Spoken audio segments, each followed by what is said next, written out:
හරි අපි 2023 පේපර් එක කතා කරමු ඉස්සෙල්ලාම. ඒකේ ඒ කොටසේ ගණන් ටික බලන්නකෝ පාස් ක්වෙස්චන් තියෙනවා හැමෝටම. හරිනේ. අපි නම් බලමු 2023 පළවෙනි ප්‍රශ්න පත්‍රය ඒ කොටසේ. කෙටි ප්‍රශ්න 25 ඉස්සෙල්ලාම බලමු. හරිද? ඒතකොට ඒ කියනවා 112ක වාර්ෂික වරිපණම් බදු ප්‍රතිශතයක් අය කරන නගර සභා සීමාවක් තුළ පිහිටි කඩකාමරයක් වාර්ෂික තක්ෂේරු වටිනාකම රුපියල් 24000කි. වසරකට ගෙවිය යුතු වරිපණම් බදු මුදල කොපමණද? ඔව්. ඉතින් අපි දන්නවා බදු මුදල හොයන්නේ කොහොමද? බදු මුදල හොයන්නේ තක්ෂේරු වටිනාකම. තක්ෂේරු වටිනාකම බදු ප්‍රතිශතයෙන් ගුණ කරනවා. දැන් මේගොල්ලෝ කියනවා මෙයාගේ තක්ෂේරු වටිනාකම රුපියල් 24000යි. මේ 24000 බදු ප්‍රතිශතය කියන 112න් ගුණ කරනවා. එතකොට මේ ප්‍රතිශතයේ භාගයක් ලෙස හදාගන්න නැතුව අපිට මේ ගාන හදන්න බෑනේ. එහෙනම් මම මේක ලියනවා 12 බෙදීම 100 කියලා. 100ට 12 කියන 12 බෙදීම 100නේ. දැන් මේ බින්දුවකට මේ බින්දුව කැපෙනවා. ඉතින් 240 12න් ගුණ කරන්න එපා. 240 12න් ගුණ කරාම දෙවරක් බින්දුව බින්දුවයි දෙවරක් 4 8යි දෙවරක් 2 4යි. එක්තරක් බින්දුව බින්දුව එක්තරක් 4 4යි එක්තරක් 2 2යි. එතකොට අපිට ලැබෙනවා බදු මුදල රුපියල් 2880. එහෙනම් අපිට කියන්න පුළුවන් පළවෙනි ප්‍රශ්නේ උත්තරේ වෙන්නේ රුපියල් 2880. හරිනේ? රයිට්. අද බලමු ඊළඟ ප්‍රශ්නේ.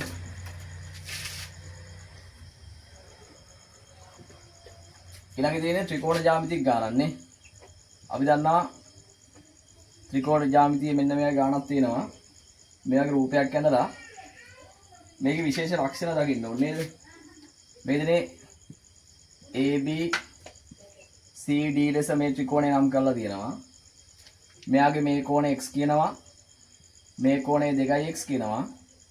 එළියට හැදෙන කෝණය 120ක් කියනවා. කෙලින්ම වඩ පේන ප්‍රමේය කෙලින්ම දාන්න පුළුවන්. ත්‍රිකෝණයක පාදයක් දික් කිරීමෙන් හැදෙන බාහිර කෝණය අභ්‍යන්තර සම්මුඛ කෝණ දෙකේ එකතුවට සමාන වේ. කියන ප්‍රමේය අපිට කෙලින්ම පාවිච්චි කරලා ඒ ගාන හදන්න පුළුවන් නේ. එතකොට මේ ත්‍රිකෝණයේ පාදයක් දික් කරලා හැදෙන බාහිර කෝණයේ අංශය කීයද? 120යි. මෙතන බාහිර කෝණය මේ කෝණේ සමාන වෙන්නේ මෙයත් එක්ක ඇතුළට හැදෙන අභ්‍යන්තර කෝණෙන්නේ අභ්‍යන්තර සම්මුඛ කෝණ දෙකේ එකතුවට. අභ්‍යන්තර සම්මුඛ කෝණ දෙකේ ඉන්නේ x සහ 2x. අපි කියන x සහ 2x විතරම 3x වෙනවනේ. එහෙනම් 3x සමාන 120ක් වෙනවා. දැන් අපිට x ලබා ගන්න ගුණ කිරීමේ තුන නැති කරන දෙපැත්තම 3ෙන් බෙදනවා. බෙදුවාම x අගේ ලැබෙන අංශක කීයද? අංශක 40ක් ලෙස. හරිනේ? ඔන්න දෙවෙනි ප්‍රශ්නේත් හරි. හරි. ඊට පස්සේ අපිට තියෙන්නේ කුඩා පොදු ගුණාකාරය හොයන්න නේද? කුඩා පොදු ගුණාකාරය හොයන්න කියන්නේ කාගේද? 8යි xy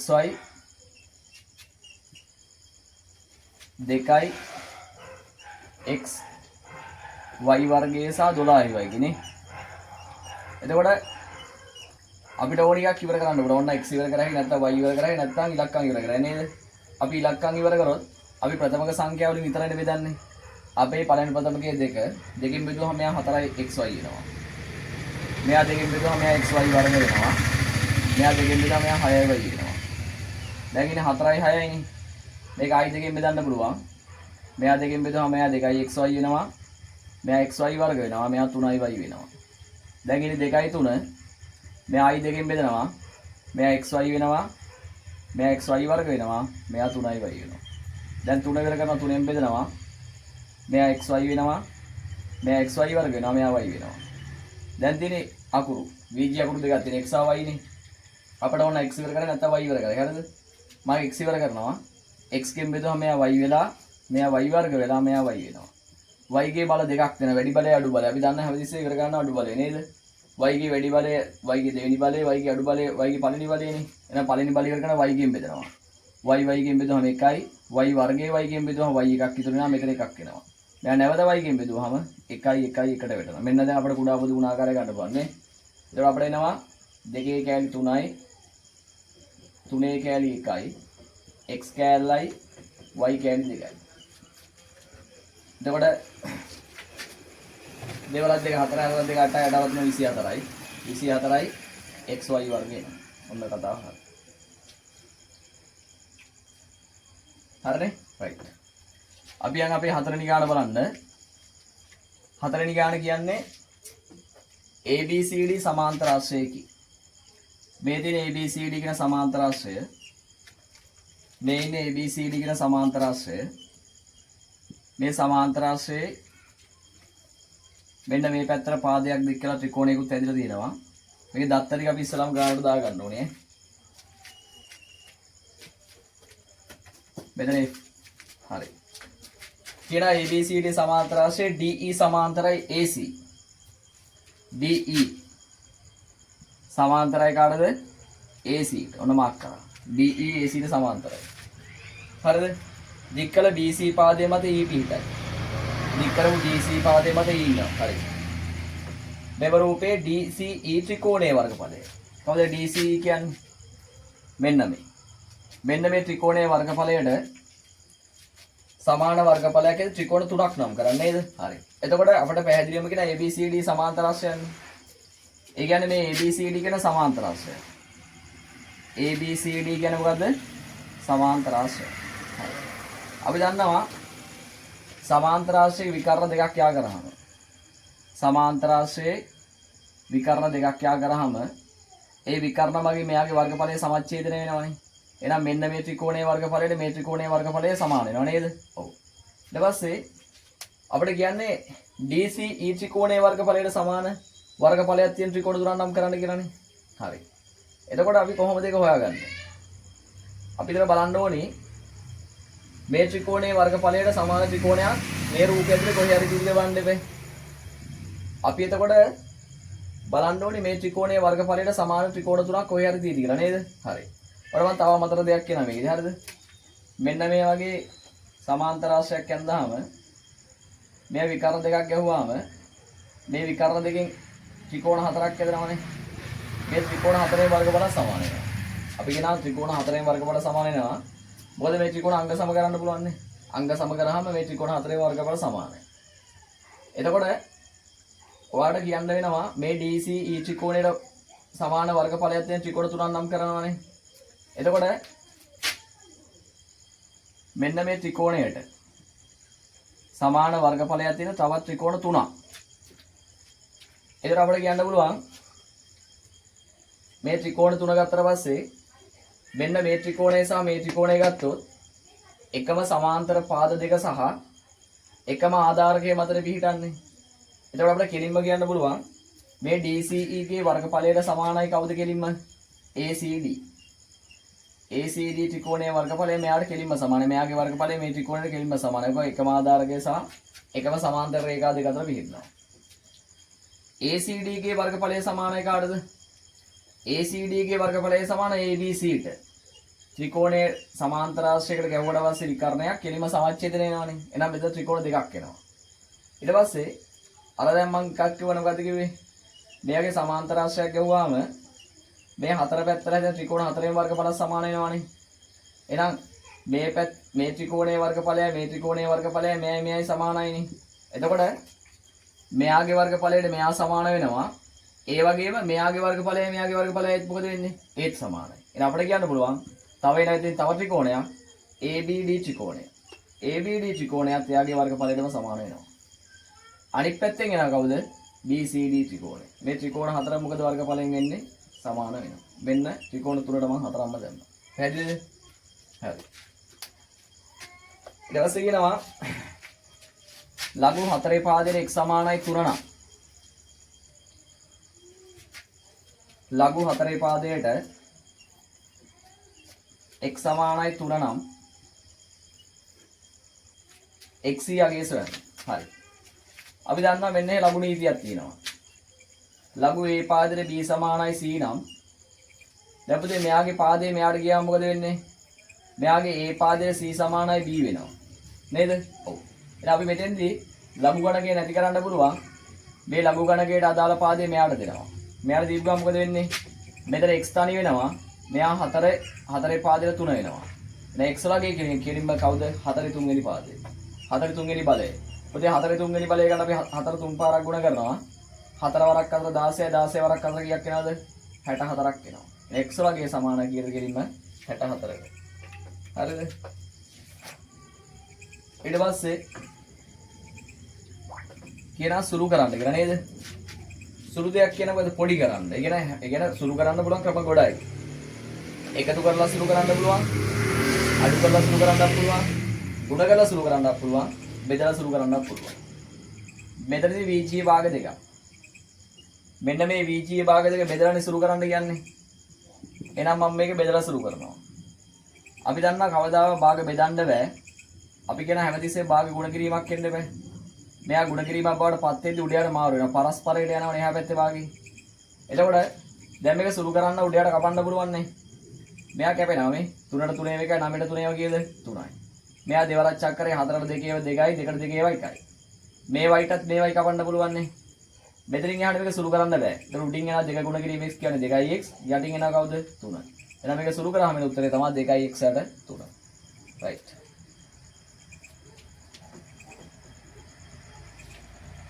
හරි. ඊළඟට තියෙන්නේ වෘත්ත ජ්‍යාමිති ගානක් නේ. හරි. එතකොට මෙන්න මේ වෘත්තයක් තියෙනවා. මේ වෘත්තය මත ඇඳලා තියෙනවා මෙන්න මෙහෙම චතුරස්‍රයක්. මෙන්න මෙහෙම චතුරස්‍රයක් තියෙනවා. මේ චතුරස්‍රයේ පාදයක් කෙරෙට දික් කරලා තියෙනවා. මෙයා B වෙනවා. මෙයා A වෙනවා. මෙයා C වෙනවා. මෙයා D වෙනවා. අපිට වැදගත් දත්තයක් තියෙයි මේ පාදේ මේ පාදේ සමාන්තරයි කියලා. ඒ වගේ මෙන්න මෙයා යා කරලා මෙතන හැදෙනවා කෝණ දෙකක්. මෙයාගේ කෝණයේ අංශක 65යි. මෙයාගේ කෝණයේ අංශක 45යි. හරි. දැන් අහන්නේ මොකද්ද? CBE විශාලත්වය. CBE ගේ විශාලත්වය කියන්නේ කවුද? CBE. එහෙම කිව්ව ගමන් ඒ කෝණයට අකුරක් දාගන්න. මෙන්න CBE කෝණය. හරිද? හරි. එතකොට CBE කෝණය කියන්නේ මෙන්න මෙයානේ. මම මෙයාට x කියලා දැන් මෙන්න මේ x කියාගේ තමයි අපි හොයන්න යන්නේ නේ. හරි. එතකොට අපි දැනගන්න ඕනේ අපි වෘත්ත ජ්‍යාමිතිය ප්‍රමේයන් ඉගෙන ගත්තනේ. මේ හැම කොයි ප්‍රමේය පාවිච්චි කරලා හරි මේක උත්තර ටික ගන්න බෑ. එතකොට පැහැදිලිව පේනවා මේ චතුරස්‍රය නිකන් චතුරස්‍රය නෙවෙයි. මොන චතුරස්‍රයක්ද? වෘත්ත චතුරස්‍රයක්. අපි කියන චතුරස්‍රයක ශීර්ෂ හතරම මේ කෙළවරවල හතරම ත්‍රිකෝණයක් වෘත්තයක් මත පිහිටයි නේද? වෘත්ත චතුරස්‍රයක් වෙනවා. ඔතේ මේ වෘත්ත චතුරස්‍රයේ පාදයක් දික් කරලා බාහිර කෝණයක් ඇදෙනවා. එහෙනම් කෙලින්ම ප්‍රමේය දාන්න පුළුවන්. මෙන්න මෙතන හිතන බාහිර කෝණය සමාන වෙන්නේ මේ අභ්‍යන්තර කෝණයෙන් නෙවෙයි. මෙන්න මේ අභ්‍යන්තර සම්මුඛ කෝණයට. ඒ කියනවා මෙන්න මේ කෝණයගේ හෙව්වා නම් කෙලින්ම මේ කෝණය හෙව්වා සමානයි. පැහැදිලිද? ඔව්. දැන් අපි යන්න ඕනි ඒ කෝණය හොයාගන්න කොහොම හරි යන්න ඕනි. දැන් ඔයාලට මෙතනින් ගන්න පුළුවන් සමාන්තර රේඛා දෙකක් තියෙන හින්දා ඔයාලට කෙලින්ම ගන්න පුළුවන් සමාන්තර රේඛා සිට හැදෙන කෝණ තියෙනවනේ. ඒකාන්තර කෝණ, අනුරූප කෝණ සහ මිත්‍ර කෝණනේ. එතකොට සමාන්තර රේඛා ජ්‍යාමිතිය තිබුණොත් අනිවාර්යෙන් මේ කෝණ තුන චෙක් කරගන්න වෙනවා. මෙන්න මේ කෝණය බැලුවොත් මට Z අකුර පේනවනේ. ඒ කියන්නේ මෙතන හැදෙන කෝණය 45යි නම් මෙන්න මේ කෝණය කෙලින්ම කීයද? 45ක් වෙනවා. හරිද? දැන් ඔයාලට පුළුවන් මේ ත්‍රිකෝණේ අභ්‍යන්තර කෝණ තුන එකතු 180ක් වෙන හින්දා මේ කෝණේ 65යි මේ කෝණේ කීයද? 45යි. 65යි 45යි කියන පොතේ 110යි. ත්‍රිකෝණයක අභ්‍යන්තර කෝණ 180යිනේ. එහෙනම් 180ෙන් මේ කෝණ දෙක එකතු අඩු කරනවා. 180 110ක් අඩු කරාම මේ කෝණයේ අංශක කීයකට අංශක 70ක් වෙනවා. හරියටම හරි. එහෙනම් ප්‍රමේයට අනුව කියන්න පුළුවන් මේ CBE කෝණය සමාන වෙන්නේ අංශක කීයටද? 70. බලන්න ගලපලා අපේ ක්‍රමයේ හරියද කියලා. මේ කෝණය සමානයි මෙයාට පාදයක් දික් කරලා බාහිර කෝණය අභ්‍යන්තර සම්මුඛ කෝණයට සමානයි. අභ්‍යන්තර සම්මුඛ කෝණ එකපාර හොයන්න බෑ. දැම්ම කෙලි මේකාන්තර කෝණ මෙයා 45යි නම් මෙයා 45යි. මෙයා ත්‍රිකෝණයක අභ්‍යන්තර කෝණ 180යි. 65යි 45යි 110ක් කියන 180 110ක් අඩු කරාම මේ කෝණයේ අංශක 70ක් එනවා. හරිද? රයිට්. හරි. බලමු අපි 8 වෙනි ගාන.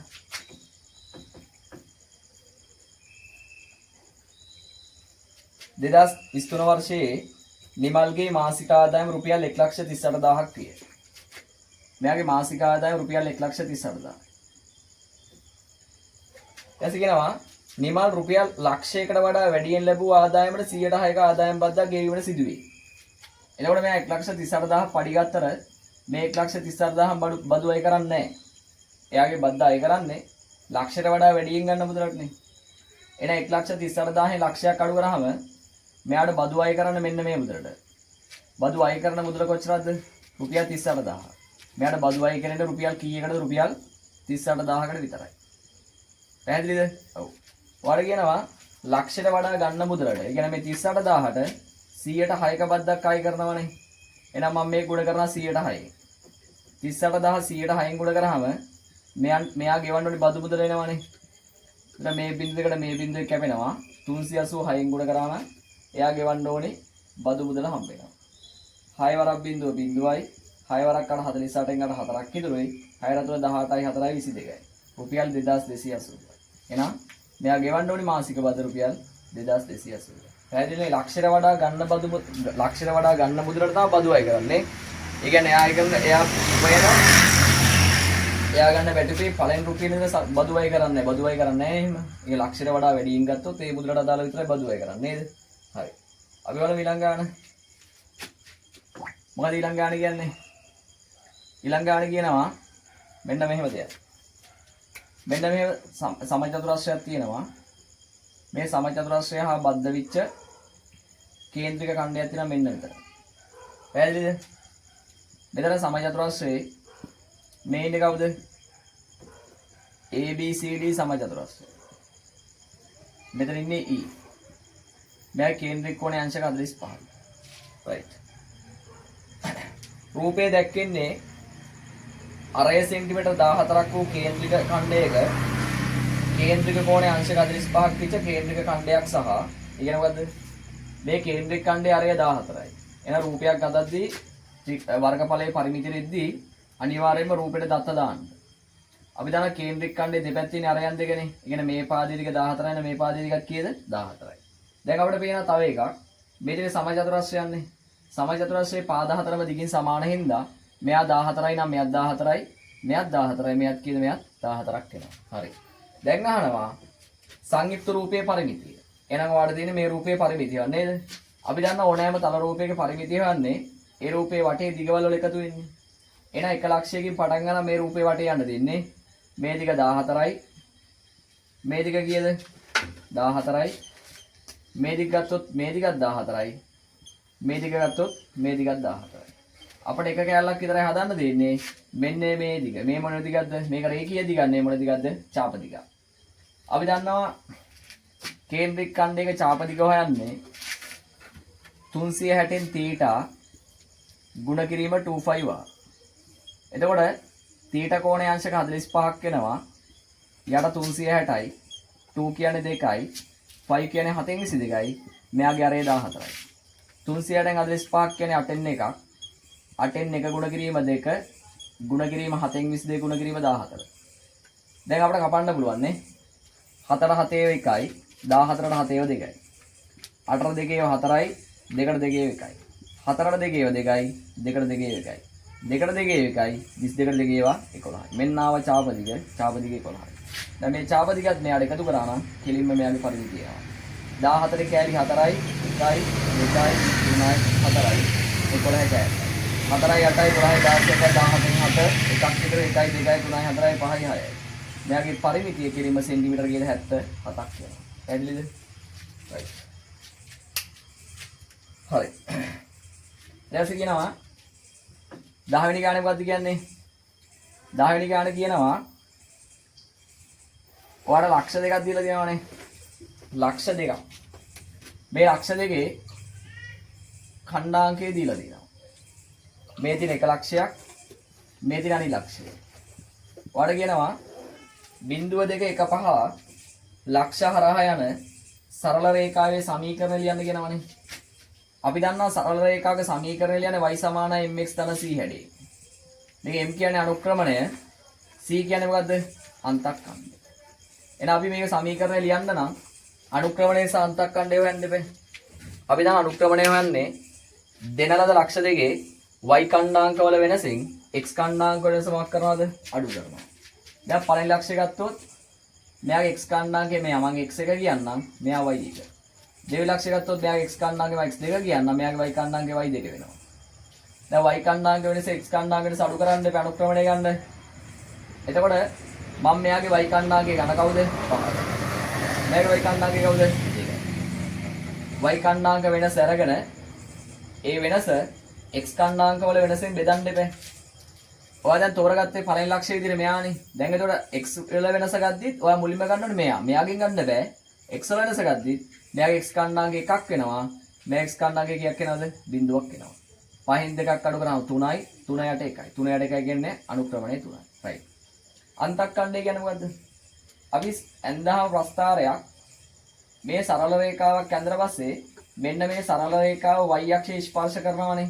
මෙන්න මේ y අක්ෂයේ ස්පර්ශ කරන ලක්ෂය මෙන්න මෙතන කණ්ඩා මෙන්න මෙතන තියෙන ලක්ෂය තමයි කෙලිම මෙයාගේ අනුක්‍රමණය වෙන්නේ. සෝරි අන්තක්ඛණ්ඩය වෙන්නේ. එහෙනම් ඔයාලට පේනවා හැමතිස්සෙම අන්තක්ඛණ්ඩය ලියන්න ඕන නම් ඔයා බලන්න ඕනේ මෙන්න මෙයා. ඒ කියන්නේ ඇඳ ප්‍රස්ථාරයේ y රේඛාවේ y කියන අක්ෂය කවුද කපන්නේ? y අක්ෂය කපන්නේ කවුද? y අක්ෂය කපන්නේ මෙන්න මෙතන. ඒ කියන්නේ අපි කියන අන්තක්ඛණ්ඩේ ඉන්නේ හැමතිස්සෙම x අගේ බිඳුවක් වෙලා තියෙනවා නම් ඊට අදාළ y අගේ තමයි හැමතිස්සෙම අන්තක්ඛණ්ඩේ වෙන්නේ. දැන් මේ ලක්ෂය ගත්තොත් එහෙනම් මේ ලක්ෂය තමයි x අගේ බිඳුවක් වෙලා තියෙන්නේ නේද? මෙයාගේ අන්තක්ඛණ්ඩයක් නැහැ. මෙයාගේ x අගේ බිඳුවක් වෙලා නැහැනේ. එහෙනම් x අගේ බිඳුවක් විච්ච එකට අදාළව ඒකේ ලක්ෂයක් ගත්තා පස්සේ x අගේ බිඳුවයි නම් ඊට අදාළ වෙන y අගේ තමයි මෙයාගේ අන්තක්ඛණ්ඩය වෙන්නේ. එහෙනම් මෙයාගේ x අගේ බිඳුවක් උනේ මෙයාගේ y අගේ කීයද? 2යි. එහෙනම් කෙලින්ම අන්තක්ඛණ්ඩය වෙන්නේ කවුද? 2. ඔයා බලන්න ඕනේ අන්තක්ඛණ්ඩය ගන්න ලේසිම ලේසි. ඔයාලට දීලා තියෙන ලක්ෂ දෙකේ x කණ්ඩාංකයේ බිඳුවක් වෙච්ච ලක්ෂයක් ඇදී ඒකේ y කණ්ඩාංකය තමයි කෙලින්ම අන්තක්ඛණ්ඩය වෙන්නේ. එනවා අන්තක්ඛණ්ඩය දෙකක් වෙනවා. අනුක්‍රමණය කීයද? 3ක් වෙනවා. දැන් ඔයාලට අර හැඩයට ලියන්න පුළුවන් y සමානයි m ලියන්නේ අනුක්‍රමණය ගත 3 කියලා. x ධන c කියලා ලියන්නේ c කියන්නේ අන්තක්ඛණ්ඩය 2යි. අන්තක්ඛණ්ඩය තෝරන්න ලේසි. x අගේ බිඳුවක් වෙන එකට අදාළව y අගේ ධන අන්තක්ඛණ්ඩය. පැහැදිලිද? ඊට පස්සේ බලමු 11 වෙනි ගාන. මොකද 11 වෙනි ගාන කියන්නේ? 11 වෙනි ගාන කියනවා දී ඇති වෘත්තයේ කේන්ද්‍රය OA AB විස්කම්භයක්ද DOB කෝණයේ අංශක 150ක්ද වේ. DCB විශාලත්වය සොයන්න. right. අපි බලමු මොකද්ද මේ කියලා තියෙන්නේ කියලා. මේ තියෙන වෘත්තය මේ AB කියන්නේ මෙයාගේ විස්කම්භය. O කියන්නේ මොකද්ද එයාගේ කේන්ද්‍රය. ඊට පස්සේ මෙතන C ඉන්නේ. මෙයා C වෙනවා. මෙයා මෙතෙන්ට යනවා මෙයා D වෙනවා. මෙයා මෙහෙම යා වෙලා තියෙනවා. right. ඔයාලට කියනවා මෙන්න මේ කෝණයේ අංශක 150ක් වෙනවා කියලා කියනවානේ. හරි. ආන්නේ මොකද්ද? DCB. මම නම් කරා DCB ට කෙලින්ම දාන අකුරක්. DCB කොතනද ඉන්නේ? DCB ඉන්නේ මෙතන. මෙයා DCB. හරි. මෙන්න මේ කෝණයේ විශාලත්වය තමයි. හරි. දැන් අපි බලන්න ඕනේ අපි කොහොමද මෙයාව තෝරගන්නේ? දැන් මෙතෙන්ට දාන්න බෑ. මේ චතුරස්‍රය වෘත්ත චතුරස්‍රයක් නෙවෙයි. මෙයා වෘත්ත චතුරස්‍රයක් නෙවෙයිනේ. වෘත්ත චතුරස්‍රයක් වෙන්න නම් වෘත්ත චතුරස්‍රයක් වෙනවා මෙයාගේ ශීර්ෂ අතර වින්දේ වෘත්තයේ මත මෙයා ඉන්නවා මෙයා ඉන්නවා මෙයා ඉන්නවා. නමුත් මෙයා ඉන්නවද? නැහැ. මේක වෘත්ත චතුරස්‍රයක් වෙන්නේ නැහැ. හරිද? හරි. ඊට පස්සේ අපි බලන්න ඕනේ මේකේ මෙන්න මෙහෙම ජ්‍යාමිතික ලක්ෂණයක් ගන්න පුළුවන් නේ. දැන් අපිට විස්කම්භයේ දෙකලවරෙන් එන කෝණය ඍජු කෝණයක් කියලානේ කියන්නේ. අද විස්කම්භයේ දෙකලවරෙන් කෝණයක් එන්නේ නැන්නේ. බලන්න මේ. මෙතන ඉන්නවා මේ. හැබැයි මෙයාගේ දෙපැත්තෙන් කෝණයක් එනවද? නැහැ. මෙයාගේ දෙපැත්තෙන් ඇවිල්ලා කොහෙවත් එක තැනක ස්පර්ශ වෙනවා නම් එයා කෙලිම අංශ ගන්නවා. එහෙම වෙන්නේ නැහනේ. හරි. එතකොට කේන්ද්‍රය කියන එක හරි වටිනවා නේද? අපි දන්නා කේන්ද්‍රයේ සිට පරිධියට යාකරන රේඛාව අරයනේ. දැන් මේ ඉන්නේ කවුද? මේ ඉන්නේ අරයක්. මේ ඉන්නේ කවුද? මේ ඉන්නේ තරයක්. පැහැදිලිද? ඔව්. මේ ඉන්නේ කවුද? මේ ඉන්නේ තරයක්. ඒක ගැටලුවක් නෑ. දැන් ඔයා කොහොමද ප්ලෑන් කරන්න ඕනේ? මෙයා වෘත්ත චතුරස්‍රය නොවන බව ඇත්ත. හැබැයි ABCD කියන වෘත්ත චතුරස්‍රයන් මෙයාගේ ශීර්ෂ හතරම මෙයාගේ ශීර්ෂ හතරම ඉන්නේ වෘත්තයේ මත. වඩ වෘත්ත චතුරස්‍රයකදී මතක් වෙන්න ඕනේ ප්‍රමේය. මොකද්ද ප්‍රමේය? වෘත්ත චතුරස්‍රයක සම්මුඛ කෝණ පරිපූර්ණක. ඒ කියන්නේ මොකද්ද? මූණට මූණ තියෙන කෝණවල එකතු අංශ කීයද? 180ක් වෙනවා. එහෙනම් ඔයාලට අල්ල ගන්න ඕනේ මේ කෝණේ හින්දා මෙන්න මේ කෝණ දෙකේ එකතු 180ක් කියලා දාගන්න පුළුවන්. මෙන්න මේ කෝණය හොයන්න පුළුවන් නම් මේ කෝණයගේ ඔයාලට හොයාගන්න පුළුවන්. මොකද මේ කෝණ දෙකේ එකතු 180. සම්මුඛ කෝණ පරිපූර්ණකයිනේ. හරි.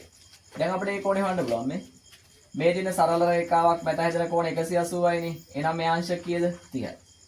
ඊට පස්සේ ඔයාලට කියන්න පුළුවන් මේ පාදයේ දිගට මේ පාදයේ දිග සමාන නිසා මෙයාට ඉස්සරහින් හැදෙන කෝණය y වුණොත් මෙයාට ඉස්සරහින් හැදෙන කෝණය කවුද? y වෙනවා. දැන් ඔයාලට මෙතන y හොයන්න පුළුවන්. ඇයි ඒ? ත්‍රිකෝණයක අභ්‍යන්තර කෝණ 180යිනේ. එහෙනම් ඔයාලට ලියන්න පුළුවන් y එකතු කිරීම y එකතු කිරීම 30 සමාන 180 නේද? y ට y කියන්නේ 2y 2y ධන 30 සමාන 180ක් එනවනේ. දැන් ඔයාලට මෙතන y ගන්න පුළුවන්. මේ 30 හැඩ ඇති මෙයා 180 ඍණ 30ක් එනවා නේද? 180 න් 30ක් ගියාම 150යි. 2y සමාන 150ක් එනවා. දෙපැත්තම දෙකෙන් බෙදනවා. බෙදම y කෝණය y සමානාංශ කීයද? 75ක් එනවා. හරියටම හරි. ඒ කියන්නේ මෙයා හොයාගත්තා කියන්නේ උත්තරේ හොයාගත්තාම සමානයි. එයි දැන් ඔයාලට කියන්න පුළුවන් මෙන්න මේ වෘත්ත චතුරස්‍රයේ සම්මුඛ කෝණ පරිපූර්ණක හින්දා මෙන්න මෙතන හැදෙන කෝණය මේ කෝණය මොකද වෙන්නේ අංශක 180ක් එනවා. මේ කෝණය තමයි හොයන්න ඕනේ. යාට මම x කියලා දැම්මා. x එකතු කිරීම 75 සමානයි 180ක් එනවා. දැන් මේ 75 යවන එහා පැත්තට 180 න් 75ක් අඩු කරාම කීයක් එනවද? 105ක් එනවා. මෙන්න අපට ඕනි කෝණය DCB කෝණය අංශක කීයද? අංශක 105ක් එනවා. පැහැදිලිද? right. හරි. ඊළඟට 12 වෙනි ගාන නේද? 12 වෙනි ගාන මායික් මොකද බලන්න ඕනේ. ඔයාලට දීලා දෙනවා එක්තරා නගරයක වර්ෂයක් ඇතුළත යතුරුපැදි අනතුරු වලින් සිදු වූ මරණ සංඛ්‍යා පහත සංඛ්‍යාත ව්‍යාප්තිය දැක්වේ. ඒ ඇසුරෙන් ඇඳදී ජාල රේඛය සම්පූර්ණ කරන්න. ඔයාලට මේ ජාල රේඛය සම්පූර්ණ කරද්දී ඔයා හැමතිස්සෙම බලන්න ඕනේ මේ පන්ති ප්‍රාන්තරවල ස්වභාවය. අපිට වෙනවා 15 20 පන්ති ප්‍රාන්තරේ තියෙනවා.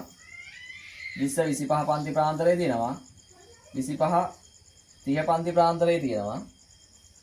sorry 25 30 නෙවෙයි 25 35 පන්ති ප්‍රාන්තරේ තියෙනවා. ඊට පස්සේ 35 40 තියෙනවා. ඊට පස්සේ 40 45 තියෙනවා. එතකොට මේ පන්ති ප්‍රාන්තර වලට අදාළ සංඛ්‍යාතය දීලා තියෙනවනේ. මෙයාගේ සංඛ්‍යාතය 2යි. මෙයාගේ සංඛ්‍යාතය 4යි.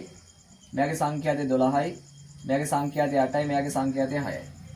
එතකොට අපි හැමතිස්සෙම බලනවා මේ හැම පන්ති ප්‍රාන්තරයකම 15 20 කීයද දැන්නේ 5න්. 25 30 කීයක් පැන්නේ කීයද 5න්. මේක ඇඳගෙන යන්න බෑ. ඉස්සෙල්ලාම බලනවා පොඩි කේස් එකක් තියෙදි කියලා නේද? මෙන්න මෙතන කේස් එකක් තියෙන්නේ. මෙයා පැනලා දිනේ 5න්ද? නෑ මෙයා පැන්නේ 10න්. එහෙනම් 5 සෙට් කීයක් පැන්නද? 2ක්. ඒත් අපි දන්නවා අපි කියා දීලා දෙනවා සංඛ්‍යාතයේ පණින ස්වභාවයෙන් එහාට ගියොත් එහෙනම් 5 සෙට් පැනලා 2ක් තියෙනවනේ. එහෙනම් 5 සෙට් 2ක් පැනනා නම් මෙයාගේ සංඛ්‍යාතය අපි දෙකෙන් බෙදනවා. මේ බෙදලා මෙයාගේ සංඛ්‍යාතය විභාග කරලා අපි පාත් කරනවා. ඊට පස්සේ 12 දෙකෙන් බෙදුවා 6යිනේ. දැන් ඔයාලට තියෙන්නේ 15 පන්ති ප්‍රාන්තරයට අදාළ 2ක් එනවා. 20 25ට අදාළ 4ක් එනවා. 25 35. පුතේ 25 35 ඉඳන් කීයටද? 6ට. ඊට පස්සේ 25 35 පන්ති ප්‍රාන්තරය අරන් ඔයා මේක දෙකට මැදින් කඩන්න ඕනේ. කඩ ඉරක් ගහලා බලන්නකො අපි කියා දුන්නා නේද එහෙම. ඊට පස්සේ 30 35 40 කියන්නේ 8යි. 40 45 කියන්නේ 6යි. ඔයාලට මේක අදින්දි බලන්න තියෙන්නේ මෙන්න මේ සංඛ්‍යාතේ පයින් තැන විතරයි. අනිත් ඔක්කොම වල පැහැදිලි නේද? මේ ඔක්කොම පැන්නේ 5න් 5 මෙතන පැන්න කීයද? 10ක්. 5 සෙට් දෙකක් පැන්න කියන්නේ කෙලින්ම සංඛ්‍යාතකයත් අපි දෙකෙන් බෙදලා තමයි එතන සංඛ්‍යාත වග වදින්න ඕනේ. පැහැදිලිද? හරි. ඊට පස්සේ ආයෙත් යන වෘත්ත ජ්‍යාමිති ගණන් නේ. ඔයාලට කියනවා රූපේ දැක්කන වෘතය මත ABCD ලක්ෂ පිහිටා ඇත.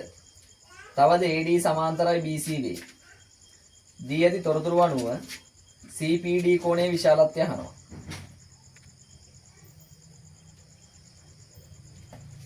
හරි. හරි.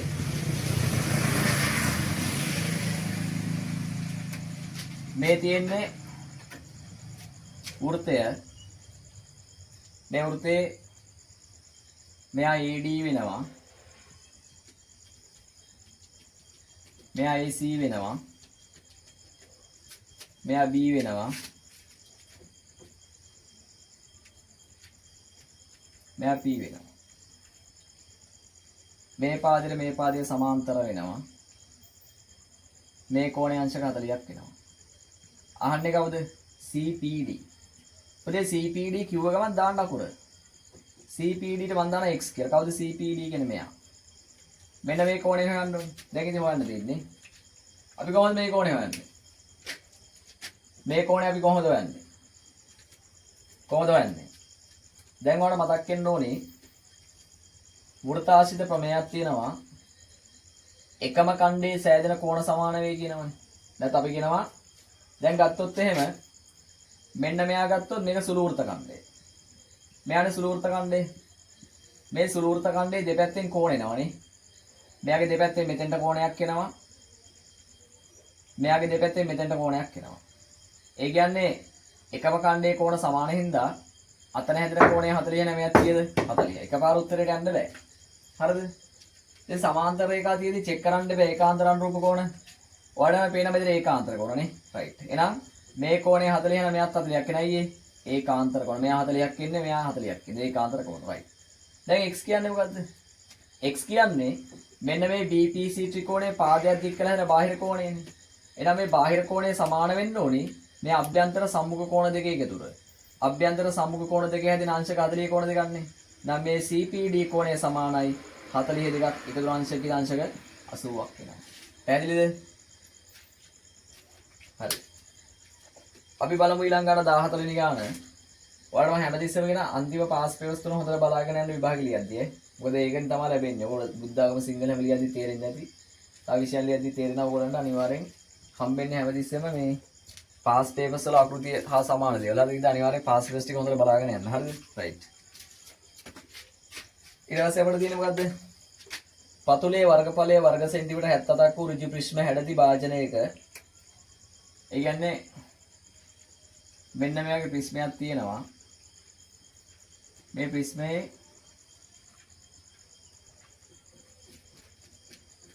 මෙයා ප්‍රිස්මයක් තියෙනවා.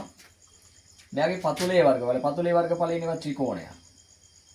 පතුලේ වර්ගඵලයේ වර්ග සෙන්ටිමීටර් 77යි. හරිද? 20ක් කුසල ජලය දාලා තියෙනවද? මේකේ සෙන්ටිමීටර 20ක් කුසල ජලය පුරවලා තියෙනවා. හරිද? රයිට්. මේකේ තියෙන ඔක්කොම ජලය ටික පතුලේ අරය සෙන්ටිමීටර 7ක් විච්ච. පතුලේ අරය සෙන්ටිමීටර 7ක් විච්ච මෙන්න මේ වගේ සිලින්ඩර් ආකාර භාජනයකට දානවා. මේ භාජනය දැම්මහම කොච්චර උසකට පිරනවද කියලා අහන්නේ. එහෙනම් අපි පළවෙනි තර්කය තමයි මේ ප්‍රිස්මයේ තියෙන වතුර ටික නම් මේ සිලින්ඩරේට දැම්මේ. මේ ප්‍රිස්මයේ ජල පරිමාව සහ මේ සිලින්ඩරේ පරිමාව මොකද වෙන්නේ? සමාන. ඒක සමාන දෙයක් නේ. මේකේ වතුර අරකට දැම්මා නම් මේකේ තිබිච්ච වතුර ටිකයි මේකේ තිබිච්ච වතුර පරිමාව සමාන වෙන්න එපේ. හැබැයි ඊළඟ පස්සේ තමයි අපි මේකේ වතුර පරිමාව දන්නේ නැහැ. මෙයාගේ වතුර පරිමාවක් දන්නේ නැහැ. අපි ඒ තර්ක කරන්නේ මොකද්ද? කිසියම් භාජනයක තියෙන ජල පරිමාව දන්නේ නැත්නම්, ද්‍රව පරිමාව දන්නේ නැත්නම් අපි කියනවා මොකද්ද? ඒ භාජනයේ පරිමාව සහ ඒ ද්‍රව පරිමාව මොකද වෙන්නේ? සමානයි. එහෙම තර්කයක් තියෙනවනේ. හරි. එතන මෙයාගේ ද්‍රව පරිමාව ගන්න කොහොමද? මෙයාගේ ද්‍රව පරිමාව ගන්නන්නේ මේ ප්‍රිස්මයේ පරිමාව හරහා නේද? ප්‍රිස්මයේ තියෙන ඒකාකාර හරස් කරන්නේ. එහෙනම් එයාගේ හරස් කඩ වර්ගඵලය ඒකාකාර හරස් කඩක් තියෙන හරස් කඩේ වර්ගඵලය ගුණ කරන්නේ දිගේ. ඒකාකාර හරස් කඩ වර්ගඵලය 77යි, දිග කීයද 20යි. එහෙනම් එනවා මේ ප්‍රිස්මයේ පරිමාව එනවා. මේ ප්‍රිස්මයේ පරිමාව මේ සිලින්ඩරේ පරිමාවට සමාන වෙන්න එපේ. සිලින්ඩරේ පරිමාණ සමීකරණ වල දීලා දිනා නේද? 5r වර්ගය. 5 කියන්නේ 7න් 22යි. මෙයාගේ අරය 7යිනේ. r වර්ගය කියන්නේ 7 ගුණ කිරීම 7යි. h උස පුතේ අපි දන්නේ නැහැ. උස දන්නේ නැහැ නේ. උසනේ අහන්නේ. h අපි දන්නේ නැහැ. දැන් ඔයාලට පුළුවන් මේක සුළු කරන්න. පුතේ මේ 4 මේ 7 කැපෙනවානේ. එතකොට මෙයා මෙතන එන 77 ගුණ කිරීම 20. මෙතන එන 22 ගුණ කිරීම 7 ගුණ කිරීම h. දැන් h සමීකරණ කපන්න පුළුවන්. දැන් මේ 7යි මේ 77යි කැපෙනවානේ. 4 7 1 74 7 11. එතන මෙතන ගියා 20 ගුණ කිරීම 11. 20 වරක් 11 220යිනේ. 220 සමානයි 22 ගුණ කිරීම h.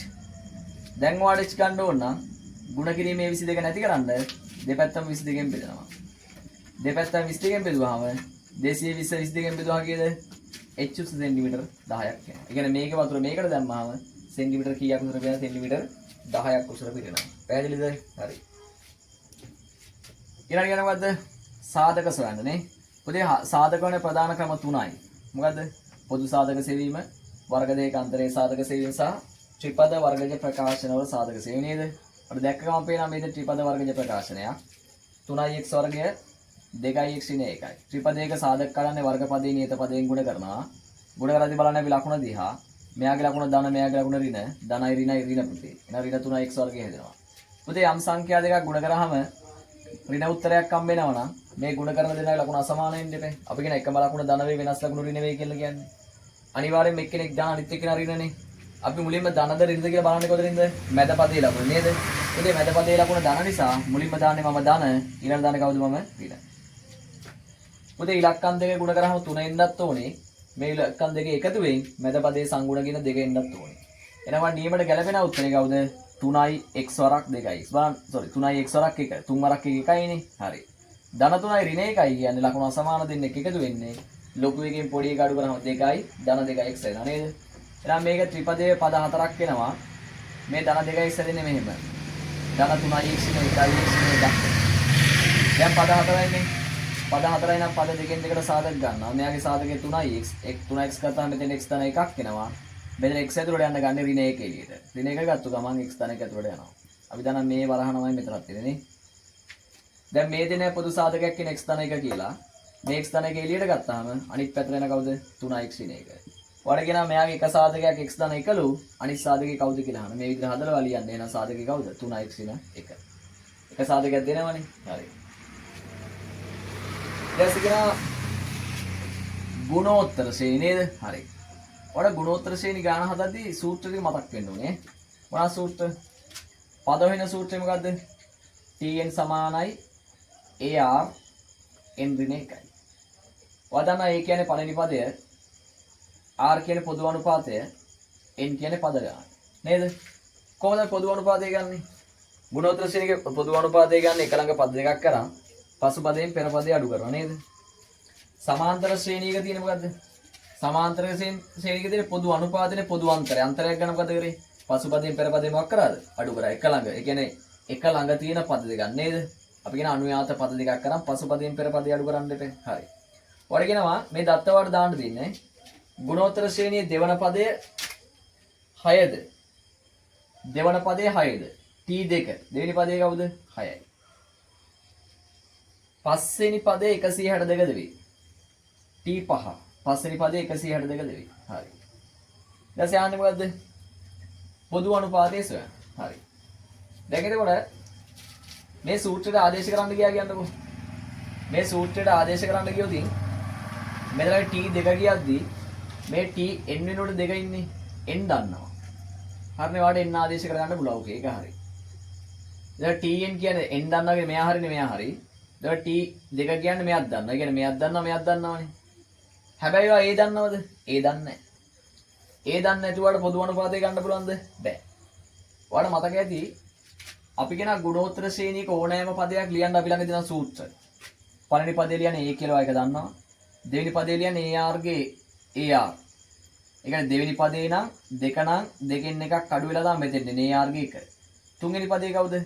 ar ගේ 2. හතරවෙනි පදේ කවුද? ar ගේ 3. පස්වෙනි පදේ කවුද? ar ගේ 4.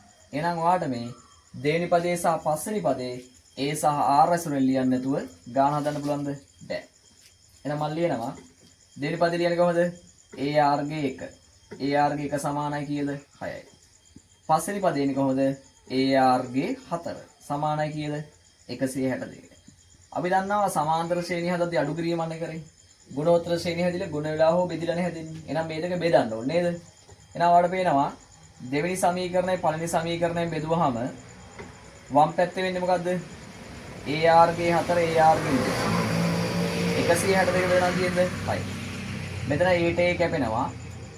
r ගේ 4 වෙනි බලයෙන් r ගේ පළවෙනි බලය ගියාම මෙයා r ගේ 3 වෙනි බලය එනවා නේද? r ගේ 3 වෙනි බලය සමානයි 162 බෙදීම 6. 162 6න් බෙදුවහම කීයද? කීයද පුතේ?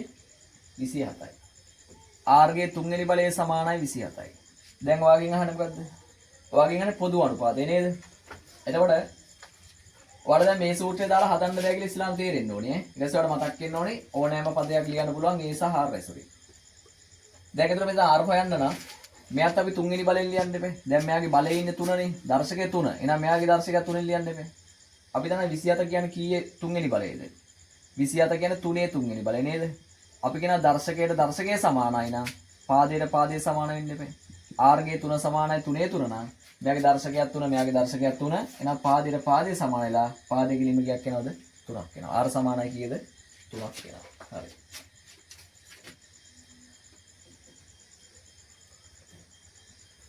හරි.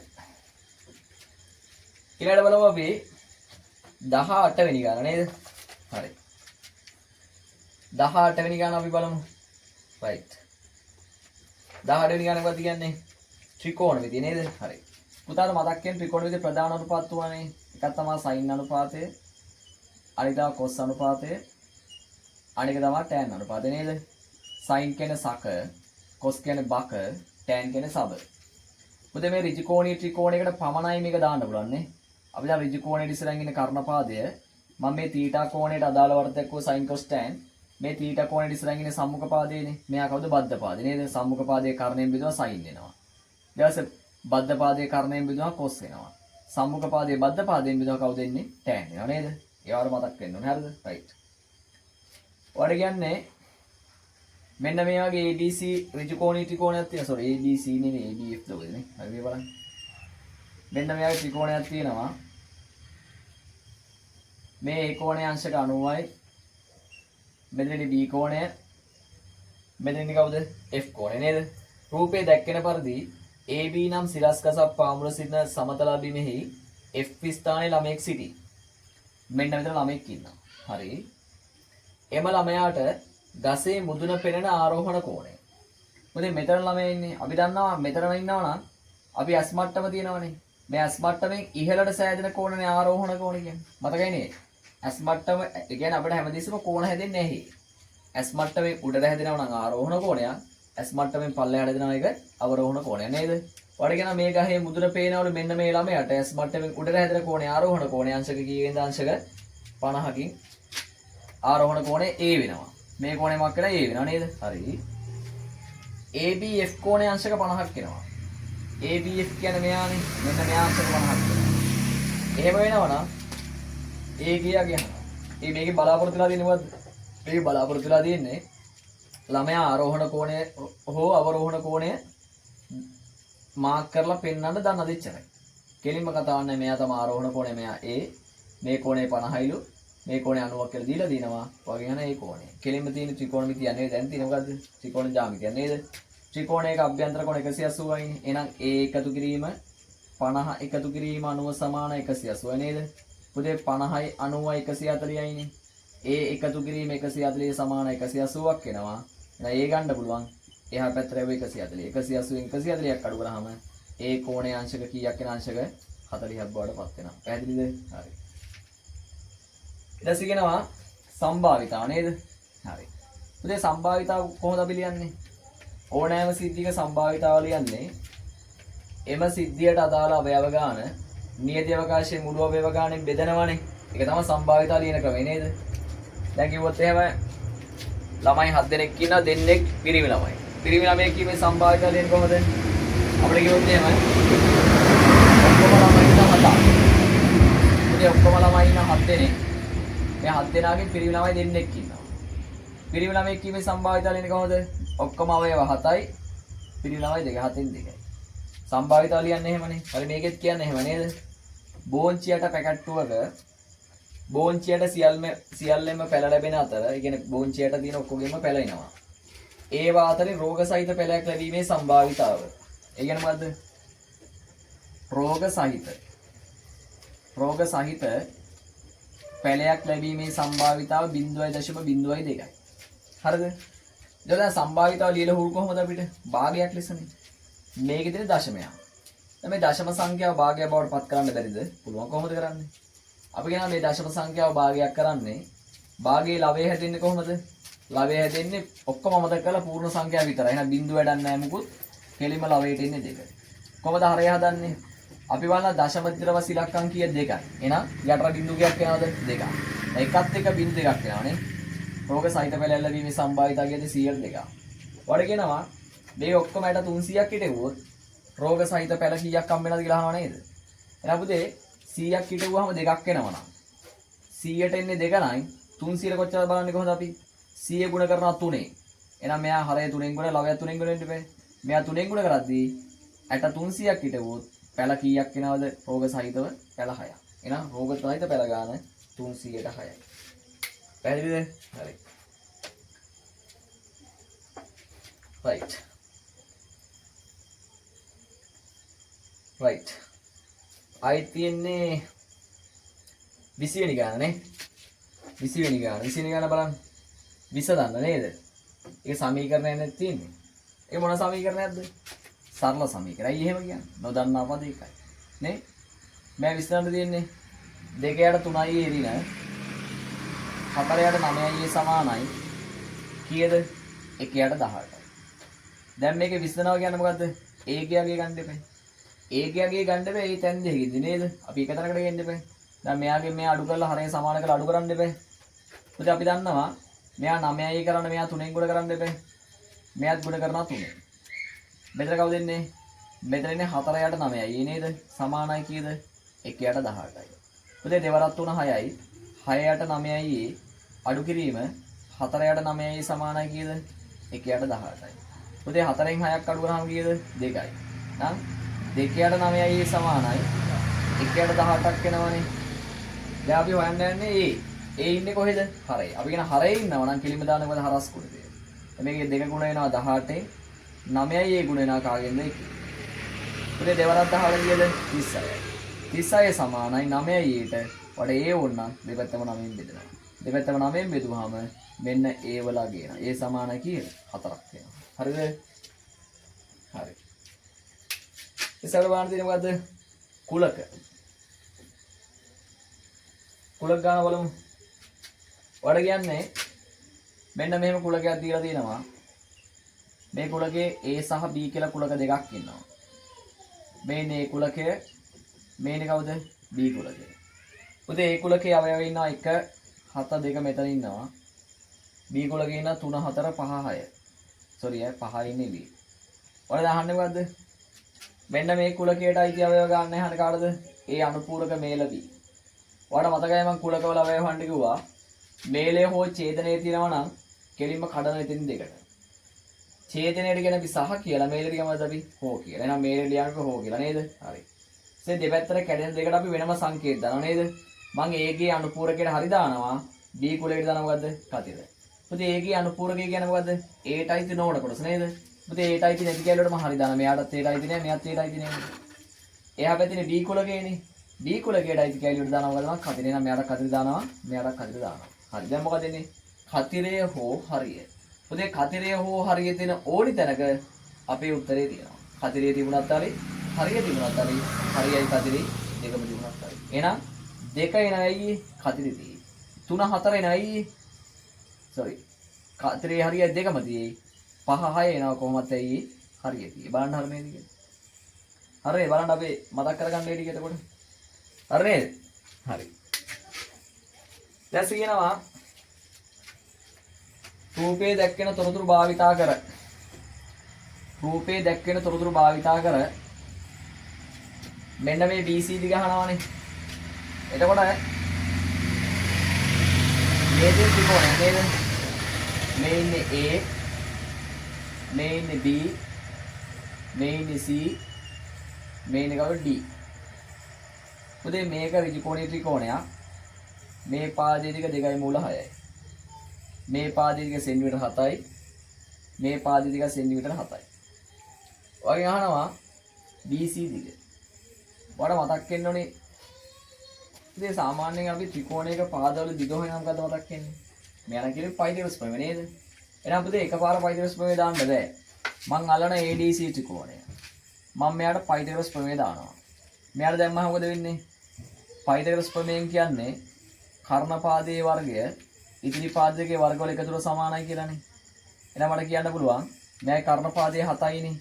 කර්ණපාදයේ 7 වර්ගය සමානයි. මේ පාදයේ කවුද? 2 මූල 6 වර්ගයට සහ DC ගේ වර්ගයට. දැන් ඔයාලා DC ගන්න නම් මේක වර්ග කරන්නකෝ. 7 වර්ගය 49යි. පුතේ 2 මූල 6 වර්ග කරාම මොකද වෙන්නේ? 2 මූල 6 2 මූල 6න් ගුණ කරද්දී මොකද වෙන්නේ? පුතේ 2 2කින් ගුණ කරනවා 4ක් එනවනේ. හරි. අපි දන්නවා මූලයක් තවත් මූලයකින් ගුණ කරද්දී මූලය ගැලවෙනවනේ. ඔයක දන්නව නේද? මූල 6 මූල 6න් ගුණ කරද්දී කෙලින්ම 6ක් එනවා. 4 වරක් 6 කීයක් එනවද? 24ක් එනවා. 2 මූල 6 වර්ගය වෙන්නේ කවුද? 24යි. මෙයා කවුද එන්නේ? මෙතෙන්ට එන්නේ DC ගේ වර්ගය. හරිද? දැන් ඔයාලට පුළුවන් DC තනි කරන්නේ 24 වෙනවා මෙහෙ නේද? පුතේ 24 මෙහෙවුවා මොකද වෙන්නේ? මෙයා ඍණ 24ක් වෙනවා. සමානයි කවුද? DC ගේ වර්ගයට. පුතේ 49 24 25යි. 25 සමානයි DC ගේ වර්ගයට. දැන් ඔයාලා DC ගන්න වර්ග මූලය දානවා. කෙලින්ම DC දිග එනවා. DC දිග සෙන්ටිමීටර කීයද? 5යි. අපිට හම්බෙන්නේ ඕනි BC. නමුත් ආවේ කවුද? DC. හරි. දැන් ඔයාලට මොලේ පාවිච්චි කරන්න පුළුවන්. දැන් පුතාගෙන් අහන්නේ මේ සම්පූර්ණ දිගනේ. දැන් අපි මෙයාට පයිතිරස් දාන්න ඕනේ නැහැ බා. මෙයාට දාන්න ඕනේ නැtei. දැන් මෙයාට පයිතිරස් දැම්මත් මෙයාගේ කර්ණයක් කීයද? 7යි. මෙයාගේ කර්ණයමනේ. මේ පාදයක් කීයද? 2යි මූල 6යි. ඔයාලට ඕනනම් දාලා බලන්න. මෙයාට පයිතිරස් දැම්මත් මේ BD දිගෙන්නේ කීයද? 5යි. එහෙනම් 5 කැලි දෙකක් කියන්නේ කෙලින්ම අපේ උත්තරේ එනවා. පුතේ BC දිග කියන්නේ සෙන්ටිමීටර කීයද? 5 කැලි දෙකක් කියන්නේ සෙන්ටිමීටර කියන්නේ සෙන්ටිමීටර 10ක් වෙනවා. පැහැදිලිද? රයිට්. බලන්න 24 වෙනි ගාන. 24 වෙනි ගානේ මොකක්ද කියන්නේ? විසඳන්න කියලා කියන්නේ නේද? මොකක්ද කියන්නේ? 3 ඍණ 12යි x වර්ගය සමානයි 0යි. මේක විසඳන්න කියන්නේ x වර්ගය හොයන්නේ. මේක සමීකරණයද? ඔව් සමාන ලකුණක් තියෙනවා. මේ වර්ග සමීකරණයද? ඔව්. පුතේ වර්ග සමීකරණය විසඳද්දි මොකක්ද වෙන්න ඕනේ? වර්ගයේ සමීකරණයක් විසඳද්දි සමාන ලකුණ එක පැත්තක් බිඳුවක් වෙන. බිඳුවක් වෙලාද? ඔව්. මේ පැත්ත බිඳුවක් වෙලා. අනිත් පැත්තේ ඉන්න ගුණිතයන්නේ. මේ පැත්තේ ගුණිතයක් නැහැ. එහෙනම් ගුණිතයක් බවට පත් කරන්න මේ දෙකේ සාධක ගන්න බෑ. පුතේ මෙයාගේ පොදු සාධකය කවුද? 3. මෙයාගේ 3 ගත්තාම මෙතන කවුද ඉන්නේ? 1 ඍණ 4x වර්ගය සමානයි 0ක් වෙනවා. දැන් ඔයාලට තේරෙනවා මේස ඇතුළට ආවනේ වරහන. මේ වරහන ඇතුලේ තියෙන එක්කන සාධක වලට. ගන්න මොකද්ද මේ තියෙන්නේ? මේ තියෙන වර්ග දෙකක අන්තරේ සාධකනේ. ඒක අපිට පේනවා මෙතන ඉන්නේ 3 මේන එකේ වර්ගය මේන කවුද? 2x ගේ සම්පූර්ණ වර්ගය. සමානයි කියද? 0යි. මෙතන වර්ග දෙකක අන්තරයක් දානවා. පළවෙනි පදයෙන් දෙවෙනි පදේ අඩු කරලා එක වරහනක් දානවා. පළවෙනි පදයෙන් දෙවෙනි පදේ එකතු කරලා තවත් වරහනක් දානවා. හරියට හරි. දැන් පුතේ එක පැත්තක් බිඳුවක් වුණා අනිත් පැත්ත ගුණිතයක් වුණා නේද? අපි කියන ගුණිතයක් බිඳුවක් කියනවනම් අපි ළඟ තරකයක් තියෙනවා. ඕනෑම ගුණිතයක් බිඳුවක් වීමට නම් මේ ගුණ කරන සංඛ්‍යාවල එකක් බිඳුවක් එන්න බෑ. අපි දන්නේ කොහොමද බිඳුවක් එන්නේ කියලා නේද? පුතේ 3 නම් බිඳුවට සමාන නැහැ. ඕඩිකේට් පේනවනේ. මෙයා බිඳුවට සමාන වෙන්නේ නැහැ. 1 ඍණ 2x සමානයි බිඳුව වෙන්න පුළුවන්. හෝ නැත්නම් මොකද වෙන්නේ? 1 ධන 2x සමානයි බිඳුවක් වෙන්න පුළුවන්. දැන් ඔයාලට x ගන්න පුළුවන්. ඍණ 2x මෙන්න ධන 2x එනවනේ. දැන් x ගන්න දෙපැත්තම දෙකෙන් බෙදුවා. දෙකෙන් බෙදුවාම මෙන්න x ටාගයක් ආවා. x සමානයි ධන භාගය. මෙතන x ගන්න කොහොමද? 2x මෙහෙ තියෙනවා. ධන එක මෙහෙම මෙයා ඍණ එකක් එනවනේ. මෙයත් ආයි දෙකෙන් බෙදෙනවා. මෙන්න x වල කියනවා x සමානයි ඍණ භාගය. මෙන්න ගැලපෙන අගය x සමානයි ධන භාගය හෝ x සමානයි ඍණ භාගය. පැහැදිලිද? right. බලෝපි අන්තිම ගානේක. පුතේ පොඩ්ඩක් වේගෙන් කරනවා ඉතින් ඔයා බලාගන්න හිමි සැරේ.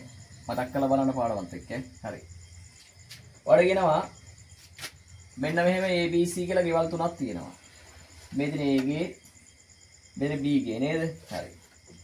මෙන්න මොකද්ද? මෙතන C ගේ. ඔයාලට කියනවා මේ ABC කියන තුනටම sorry මෙන්නේ හරි C ඉන්නේ. මෙන්න මේ C ABC කියන තුනටම සමාන දුරේ කණුවක් හිටවන්න ඕනේ. දැන් අපි ගණිතයේදී අර්ථ දක්වලා දෙන මෙහෙම දෙයක්. අචල ලක්ෂ 3කට සමදුරින් යන පතයක් කියලා අපි කතා කරේ නෑනේ.